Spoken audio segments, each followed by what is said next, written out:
네, 이번 영상에서는 스포츠 윤리 과목의 네 번째 챕터인 스포츠에서 환경과 동물 윤리에 대해서 배워보는 시간을 갖도록 하겠습니다.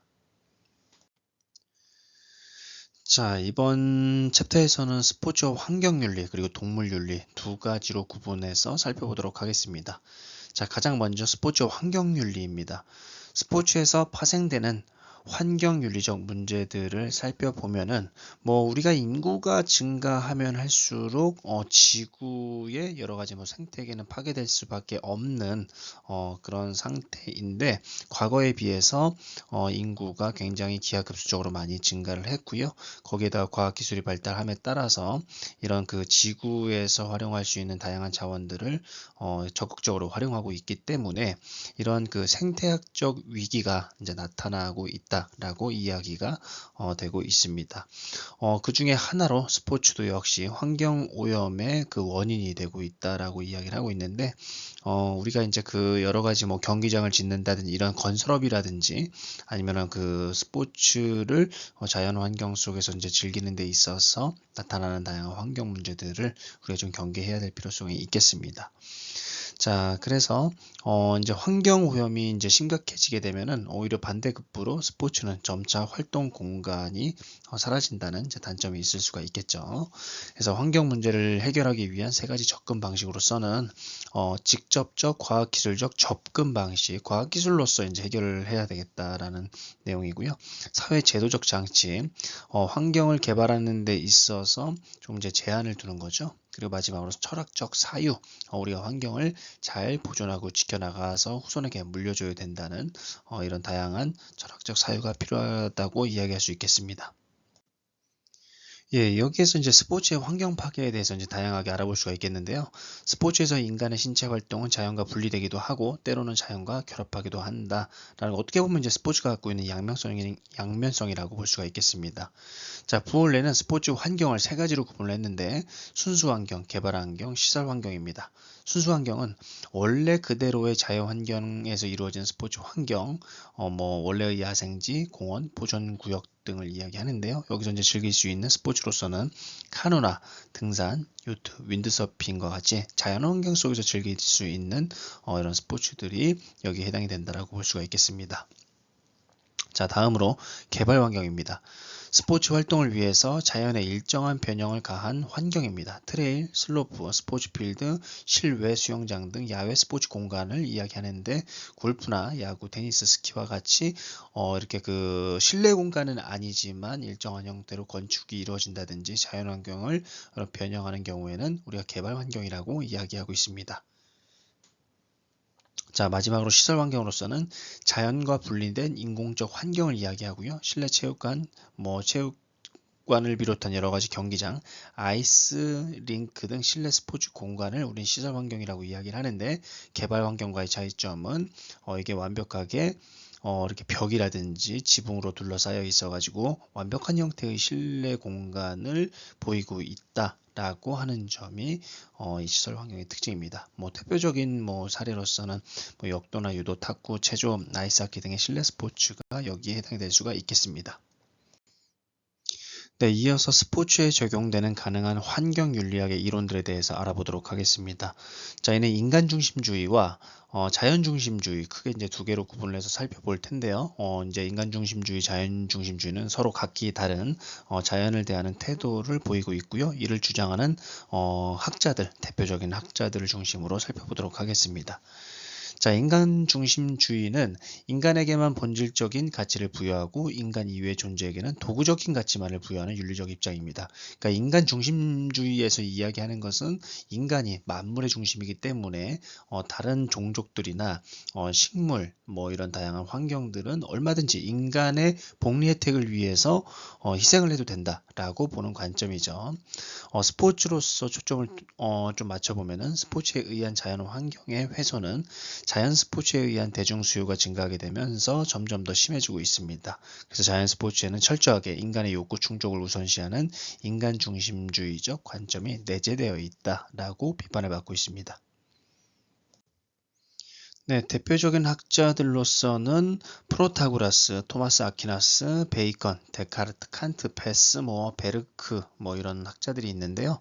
만약에 시험 문제에서 이제 보기를 주어주고 거기에 인간 중심주의와 관련된 내용을 집어넣거나 아니면 그것과 관련된 상황을 넣은 다음에 다음 보기와 같은 주장을 한 사상가로 옳은 것은 또는 옳지 않은 것은 이렇게 나올 수가 있겠습니다. 그래서 여기서 여러분들은 인간 중심주의 학자들을 잘 기억을 해 두었다가 이제 요 학자는 인간 중심주의와 관련된 주장을 하였구나라고 인식을 하시면 좋을 것 같습니다. 여기에서 일일이 누가 어떤 얘기를 했다를 정확하게 아는 것도 문제가 조금 이제 깊이 있게 어렵게 나오게 되면은 그렇게까지 낼 수도 있겠지만 제 생각에는 인간 중심주의 학자들에는 누가 있다 정도만 알고 있으면 좋을 것 같고요. 여기서 굳이 이제 얘기를 한다고 하면은 프로타고라스 이제 대표적인 소피스트의 학자죠. 인간은 만물의 척도라고 해서 사람이 굉장히 중요하다라고 이야기를 하고 있습니다.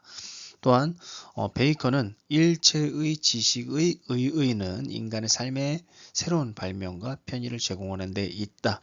여러 가지 과학기술이라든지 이런 지식을 탐구하고 추구하는 데 궁극적인 목적은 인간의 삶이 조금 더 편리해지고 이렇게 삶의 질이 올라가는 데 있다라고 이야기하는 관점입니다. 그 외에도 이제 여러 학자들의 주장들이 있는데 여러분들이 꼼꼼하게 잘 읽어보시길 바라겠습니다. 네, 다음으로 자연중심주의입니다. 자연중심주의 윤리학은 인간을 결코 만물의 척도로 보지 않고 만물 가운데 하나로 인식을 하고 있습니다. 그러니까 우리 인간들도 다른 동물들과 마찬가지로 자연을 구성하고 있는 존재 중에 하나이다라고 동등한 관점에서 보고 있죠. 자연중심주의는 인간중심주의와는 다르게 인간의 특수한 위치를 철저하게 부정을 하고 있습니다. 자연중심주의를 스포츠에 적용한 경우 일단 투우나 투견, 소싸움, 경마 같이 인간의 욕구를 위해 동물들의 생존권을 유린하는 스포츠는 모두 금지되어야 된다라고 이야기를 하고 있습니다. 자, 대표적인 학자들로서는 테일러, 레오폴트, 네스, 알베르트 슈바이처, 한나 요한스, 마이어, 아비히라는 학자들이 있습니다. 그 중에 가장 중요한 학자는 테일러입니다. 테일러. 생명 중심주의 주장을 하였고요. 모든 생명체는 인간의 목적과 가치, 필요와 관계없이 고유한 가치를 지닌다. 그러니까 인간뿐만 아니라 이런 동물이라든지 식물이라든지 이런 모든 존재하는 생물들은 그 나름대로의 독특한 가치를 갖고 있다라고 이야기하고 있습니다. 그래서 타일러는 다음과 같이 생태윤리의 4가지 행위 규칙을 주장하였습니다. 비상의 규칙과 불간섭 규칙, 신뢰의 규칙, 보상적 정의의 규칙인데요. 이거 굉장히 중요한 개념이기 때문에 여러분들이 잘 기억을 해두시면 좋을 것 같습니다. 비상의 규칙은 생명을 해치지 말아야 된다라는 주장이고요. 불간섭의 규칙은 개개의 생명체들과 생태계 전체가 자유롭게 발전하는데 제한을 가하지 말아야 된다라고 이야기하고 있고요. 신뢰의 규칙은 자연 상태에서 살고 있는 야생 동물을 기만함으로써 그들에게 위해를 끼치고 그들의 우리에 대한 신뢰를 훼손해서는 안 된다라고 하는 그래서 다른 그 종족들과의 신뢰를 저버리면 안 된다라는 이야기를 하고 있죠. 마지막으로 개인적으로 제일 중요하다고 생각을 하는데 보상적 정의의 규칙입니다. 인간이 살아나가는 데 있어서 자연환경이라든지 가축에게 어떤 그 인간의 우월적 지위를 활용해 가지고 식량으로 삼는다든지 이런 경우가 없을 수는 없겠죠 아무래도. 하지만 그럴 경우에는 이런 보상적 정의의 규칙에 의해서 인간과 다른 생명체 간의 정의와 균형이 깨어졌을 때 그것을 회복시키도록 노력을 해야 된다는 규칙이라고 이야기할 수 있겠습니다. 자, 그래서 이제 여기에서는 여러분들이 인간중심주의 사상과 자연중심주의 사상을 비교할 수 있어야 되고 각각의 학자들은 누가 있는지 그리고 어떤 이야기를 했고 어떤 주장을 했는지를 잘 기억을 해두시면 좋을 것 같습니다. 그리고 자연중심주의 학자들 중에서는 특히 테일러가 중요한데 테일러는 생태윤리의 4가지 행위 규칙에 대해서 이야기했다라는 점 잘 기억을 해두시길 바라겠습니다. 자, 이어서 지속 가능한 스포츠 발달의 윤리적 전제에 대해서 알아보도록 하겠습니다.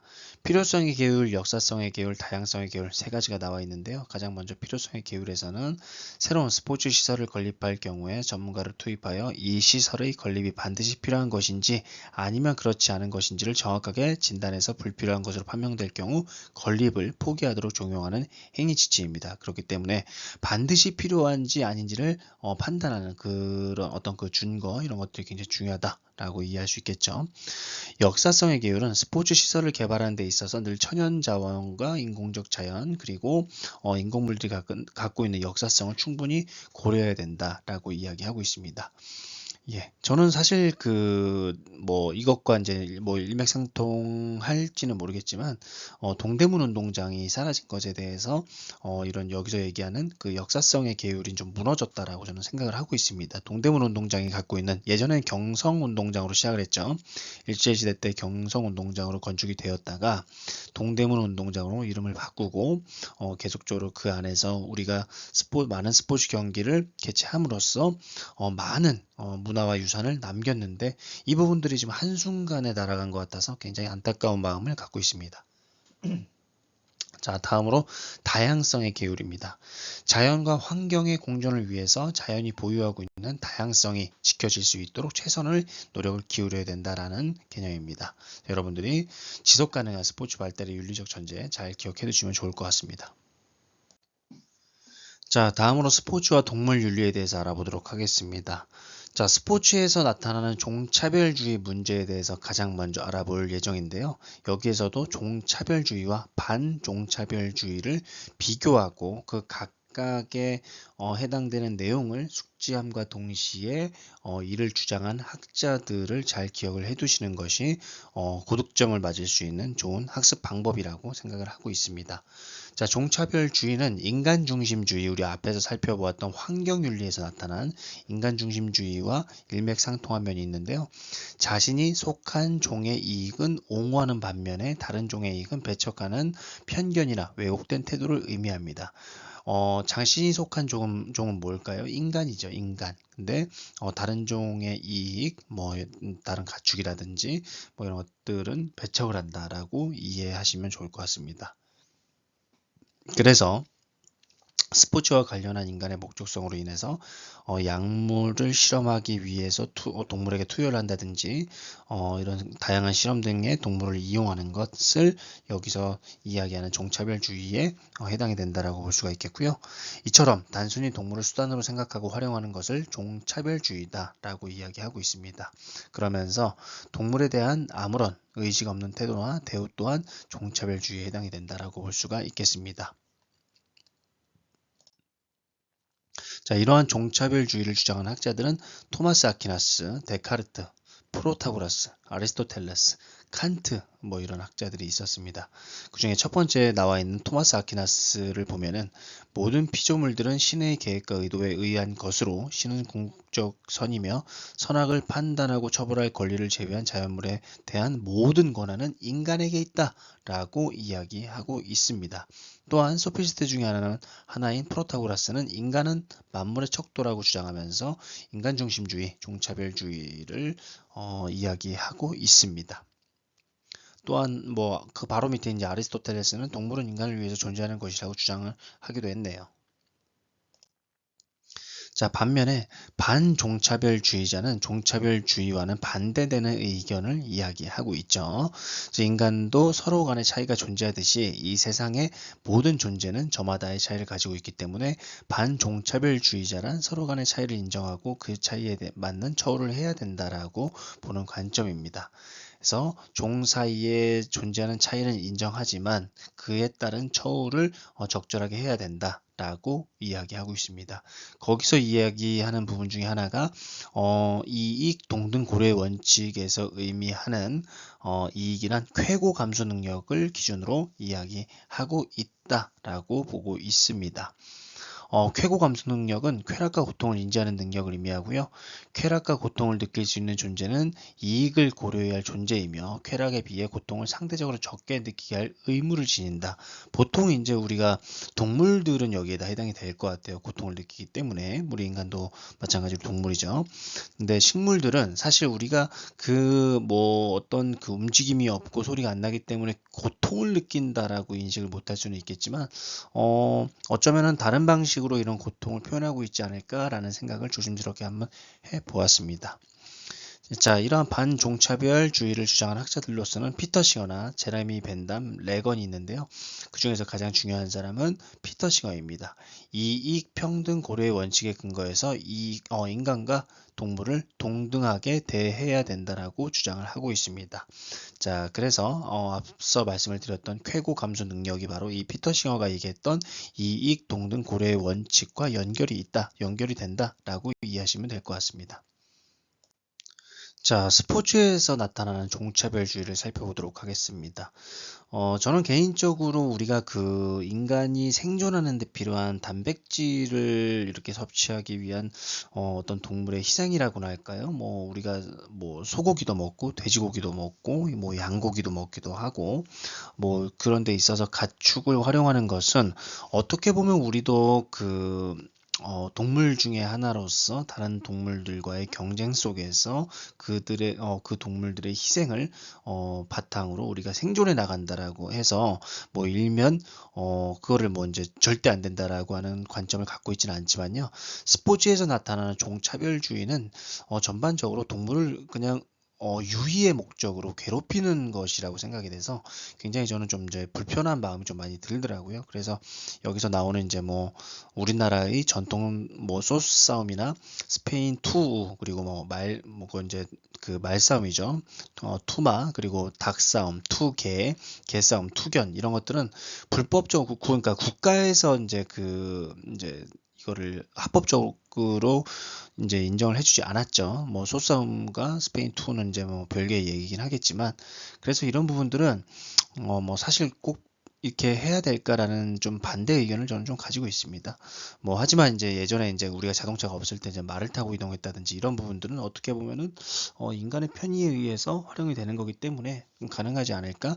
근데 단순히 인간의 유의에 의해서 동물을 죽이거나 학대하는 것은 개인적으로 반대하는 생각을 갖고 있습니다. 자, 여러분들 어떻게 생각하는지 스스로 생각을 해보면서 시험 문제에 이것과 관련된 문제가 나오게 되면은 자신의 의견을 기반으로 해서 잘 풀어보시기 바라겠습니다. 자, 다음으로 경쟁과 유희 연구 도구로 전락한 동물의 권리입니다. 경쟁 도구로 전락한 동물의 권리는 고대에서 우리가 그 동물들을 어떤 전쟁의 목적이라든지 유희의 목적으로 활용을 하기도 했었죠. 그래서 사람 간의 경기에 동물들이 수단으로 활용이 되는 경우는 고대 올림픽에서 말이 끄는 전차 경기라든지 중세 토너먼트 시합에서 기사가 말을 타고 실시하는 경우도 있었고요. 파리 올림픽에서는 비둘기 사격이라는 종목이 있기도 했습니다. 뭐 그 이후에 이제 없어지긴 했지만요. 그 외에도 마장 마술이라든지 장애물 비월, 종합 마술을 포함한 승마와 기술을 태운 후 속도를 겨루는 경마가 여기에 해당이 될 수가 있겠고 동물과 동물 간의 싸움, 아까 말씀드렸듯이 소싸움이라든지 닭싸움, 개싸움, 말싸움 이런 것들은 경쟁 도구로 전락한 동물의 권리를 우리가 좀 이제 굉장히 이렇게 희생하고 있는 사례라고 볼 수가 있겠습니다. 자, 다음으로 경쟁 도구가 아니라 유희 도구로 전락한 동물의 권리입니다. 말을 타고 사냥을 하는 행위는 말은 물론 사냥의 대상이 되는 동물 또한 인간의 유희 수단이 된 경우라고 볼 수가 있겠고요. 밀렵이나 수렵, 낚시 등은 인간의 유희 도구로서 철저하게 이용당하는 동물의 권리 침해에 해당이 된다라고 볼 수 있겠습니다. 자, 다음으로 연구 도구로 전락한 동물의 권리입니다. 우리가 그 얼마 전에 코로나 뭐 이게 치료제를 이렇게 개발하기 위해서 뭐 돼지를 이제 연구 도구로 활용한 경우도 최근에 있었던 이제 뭐 사례라고 볼 수가 있겠는데 뭐 인간의 생존이라든지 인간의 뭐 병을 고치기 위해서 동물을 뭐 희생했다는 측면은 일면 이해가 될 수 있는 부분인 것 같아요. 자, 인간이 연구를 위해 활용하는 동물의 경우는 인간을 대상으로 실험하기 힘든 요소들을 대체한다는 명분이 있죠. 하지만 여기서도 종차별주의는 발생한다라고 보고 있습니다. 그렇기 때문에 이런 종차별주의적 사고를 전환하기 위해서 노력을 지속적으로 해야 된다라고 많은 학자들은 이야기하고 있습니다.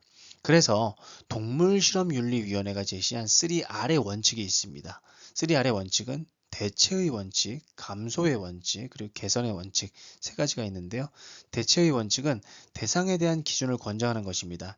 인간의 대체 수단으로서 동물이 활용되는 것과 동일한 논리로서 동물 중에서도 고등동물보다 하등동물을 활용하는 것이 좋다라고 이야기를 하고 있고요. 동물보다는 식물, 식물보다는 무생물을 사용하도록 하는 것이 바로 대체의 원칙입니다. 다음은 감소의 원칙입니다. 실험에 동원되는 동물의 숫자를 최소화하도록 권장하는 기준이라고 이야기할 수 있겠고, 1000마리의 이렇게 돼지나 원숭이를 가지고 실험을 한다고 하면은 그 중에 한 10분의 1 정도로 줄여서 한 100마리 정도만 활용을 한다든지 그런 것들이 여기에 해당이 될 수가 있겠죠. 다음으로 개선의 원칙입니다. 실험에 동원되는 동물들에게 최대한의 복지와 도덕적 지위에 맞는 처우를 해줄 것을 권장을 하고 있습니다. 단순히 좁은 곳에 우리에다 가둬놓고 먹을 것도 잘 안 주고 이렇게 학대하면 안 되겠고요. 그들이 살아있는 동안만큼은 굉장히 행복하고 이런 먹이도 충분히 이렇게 섭취할 수 있는 그런 좀 환경을 조성해 줘야 된다라고 이해할 수 있겠습니다. 자, 여기서 나온 동물실험윤리위원회가 제시한 3R의 원칙 굉장히 중요한 개념이니까 시험에도 자주 출제되기도 하고요. 여러분들이 잘 기억을 해두셨으면 좋겠습니다. 자, 이렇게 해서 이번 영상에서는 스포츠에서 환경과 동물 윤리를 배워보았고요. 다음 영상에서는 스포츠와 폭력을 학습하도록 하겠습니다.